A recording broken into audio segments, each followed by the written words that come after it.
ya se encuentra con nosotros y es un gusto Vicente Amador. Bueno. ¿Cómo estás, Vicente? Ana Lucía. Así es, ¿nos escuchas bien? Perfecto, ya, lo escucho muy bien y qué gusto verte otra vez. Igualmente, qué gusto saludarte y tenerte aquí. ¿Qué nos tienes el día de hoy? Oye, Ana Lucía, mira, el empleo, que además de fuente de ingresos es el espacio donde muchos empeñamos nuestros sueños de crecimiento y la ilusión de hacer un mejor país también, ya era una preocupación de los mexicanos, pero a partir de la pandemia fue más. Porque millones perdieron su trabajo y otros tantos lo mantuvieron, pero con menores ingresos. El mercado laboral sin duda se precarizó. El INEGI nos dice que aún faltan por recuperar casi 2 millones de los 12 millones de empleos perdidos durante la pandemia, para regresar a las cifras de ocupación registradas a inicios del año pasado, que no es que esos niveles fueran lo suficientes, ¿no? Como me gustaría, les voy a pasar una gráfica y como se va a ver ahí, ¿no? Está marcado en rojo, es justamente abril, es una caída, esa caída de 12 millones de empleos que yo espero no volvamos nunca a padecer, ¿no? El golpe de la crisis sanitaria fue tremendo y lo económico, ¿no?, es uno de los entornos donde claramente más se acusa ese impacto. Recuerdo bien que 3 meses después del inicio internacional del aislamiento por la pandemia, el Banco Mundial aseguraba que el COVID-19 hundía a la economía internacional en la peor recesión desde la Segunda Guerra Mundial.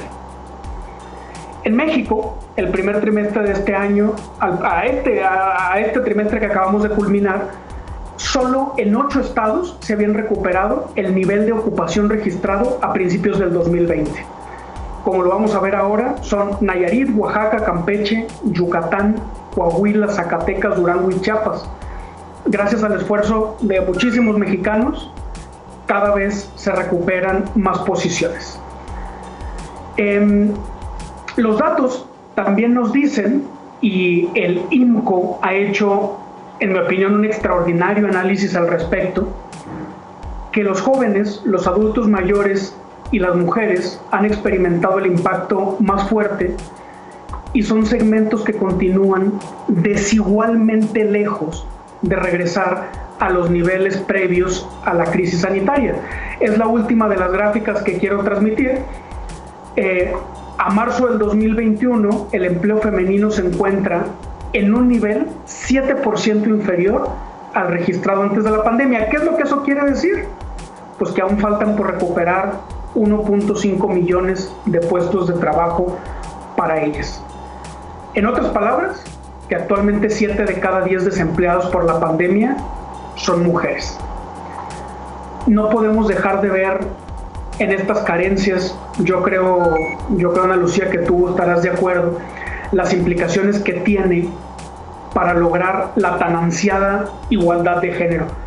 Con referencia al desempleo femenino, justamente la titular de CEPAL, Alicia Bárcena, decía: estos impactos son contundentes y en ellos vemos el retroceso de una década.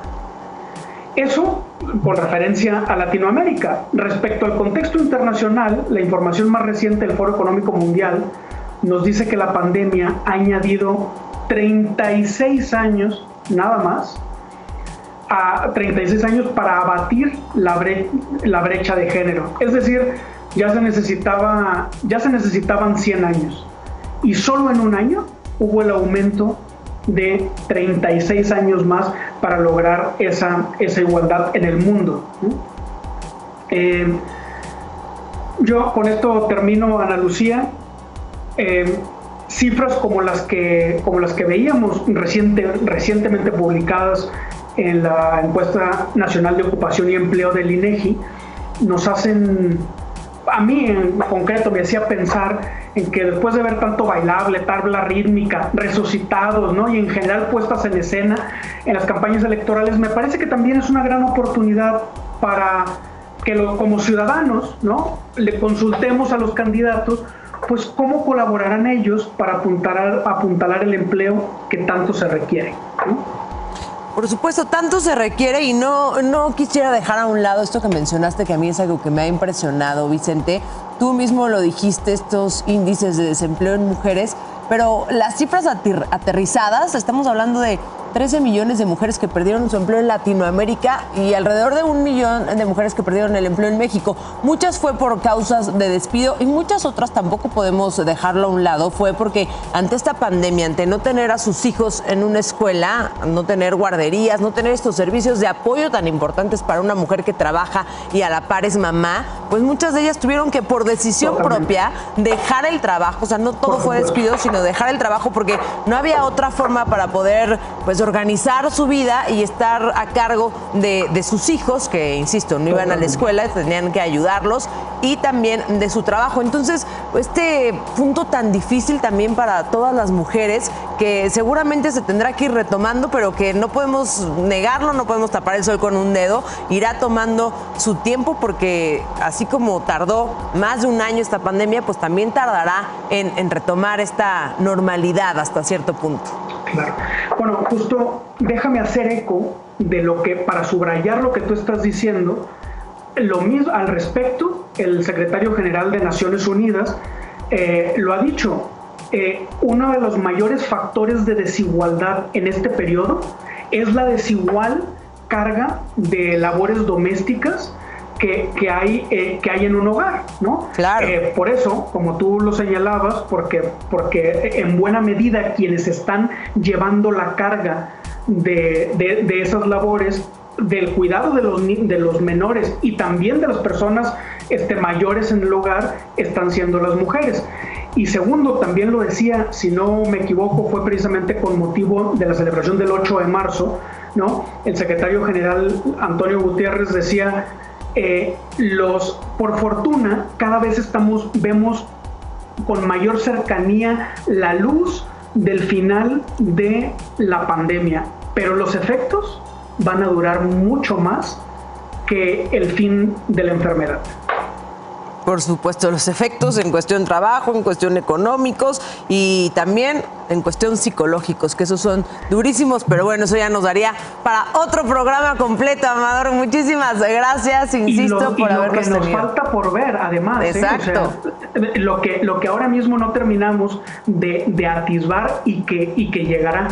El agradecido soy yo, Ana Lucía. Vicente, gracias nuevamente y pues te diría nos vemos el próximo sábado, pero no, ya no me toca a mí, pero bueno, fue un placer platicar contigo. Cuídate mucho.